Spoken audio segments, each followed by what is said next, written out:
আগামী 12ই ফেব্রুয়ারি জাতীয় সংসদ নির্বাচনের দিনেই অনুষ্ঠিত হবে গণভোট। গণভোটে আপনি হ্যাঁ ভোট দিলে বৈষম্য, শোষণ আর নিপীড়ন থেকে মুক্ত হবে বাংলাদেশ। গণভোটে হ্যাঁ ভোট মানে তত্ত্বাবধায়ক সরকার ও নির্বাচন কমিশন গঠনে সরকার ও বিরোধী দল একসঙ্গে কাজ করবে। সরকার ইচ্ছামতো সংবিধান পরিবর্তন করতে পারবে না। গুরুত্বপূর্ণ পরিবর্তনের জন্য জনগণের সম্মতি নিতে হবে।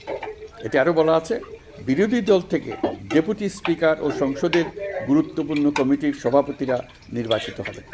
একজন ব্যক্তি সর্বোচ্চ 10 বছরের বেশি প্রধানমন্ত্রী থাকতে পারবেন না। বিচার ব্যবস্থা স্বাধীনভাবে কাজ করবে।